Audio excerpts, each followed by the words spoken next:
Take it off. How about you?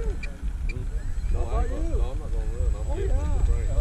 I'm nominating Frank. I asked him if he wanted it. He said, yeah, you take it. All right. I've had it for 3 years now. Time. Well, I'm glad you helped save us. I wish I brought my little and my shirt. Mr. Terry. You and that. Well, flying, we're going to go home and have a fly in the fall. That's right. This early, yeah. Damn, Phil. Little bit, yeah. Yeah, definitely got to stay close to your plane.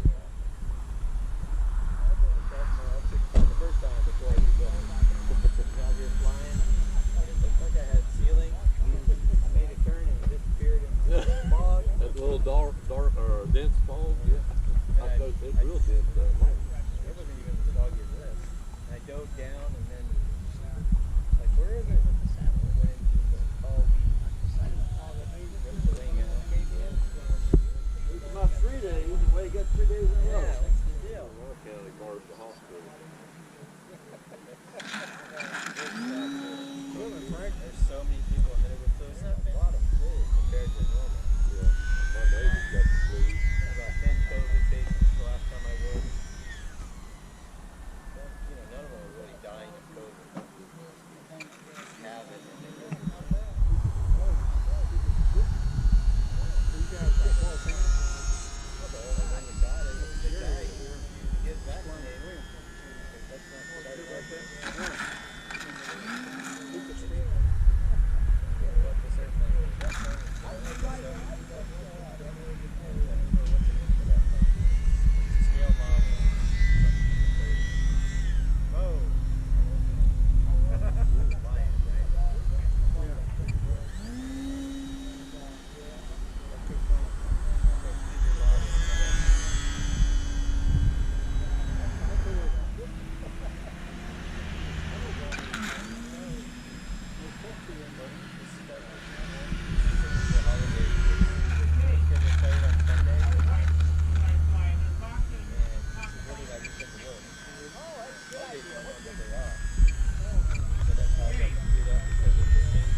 Hey everyone, Model Man Frank here.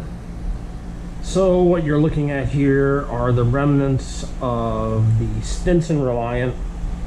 I was in a banking turn and all of a sudden I was coming in for a landing and the wing flew off and the rest of the plane flipped the opposite direction and it went down into the ground, and this is what's left. What is surmised is that this carbon fiber, what looks to me like a carbon fiber spar, had a tear in it. The struts came loose, which were glued in, and it was holding for a while because I got little over, I can tell you right now, I got a lot of flights with these struts because they were a lot stronger than the plastic ones.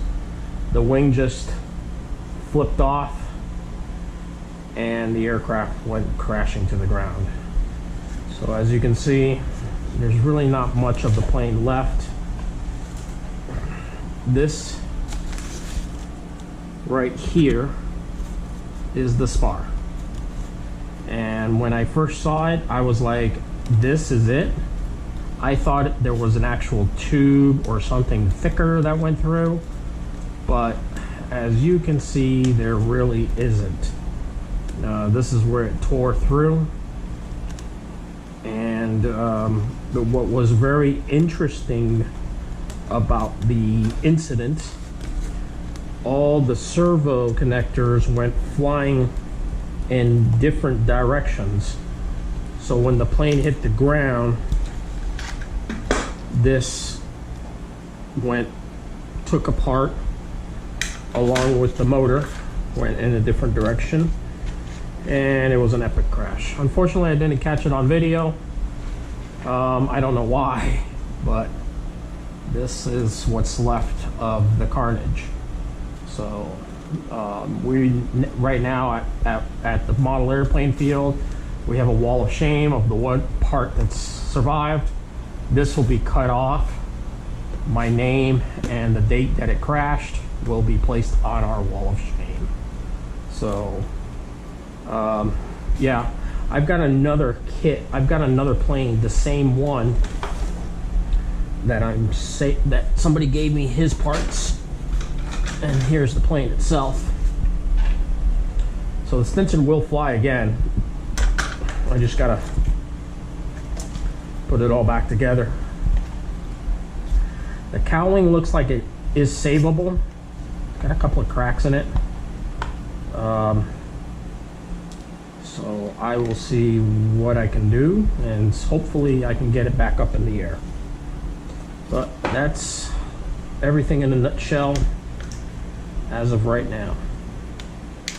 The battery compartment stayed in contact and is still in one piece. So I guess this plastic components is pretty much what was salvageable. I don't know too much about this motor. This cowling looks like it's probably in pretty good condition. It's got a couple of cracks in it. But for right now, I think I can salvage it by maybe just getting it together somewhat. Getting it mounted on there. But it will be built back together and back up into flying status. This will be the rebuild part, and I think I can get this plane back up. I got a wing for it somewhere. I think I put it in another bin somewhere. Oh no, it's down there. So yeah, the person that I got it from actually strengthened some parts of the tail and such. So we'll see what we can do. Just thought I'd give you guys a little heads up and see what happened. All right, well, that's Model Man Frank for you. We'll talk to y'all later.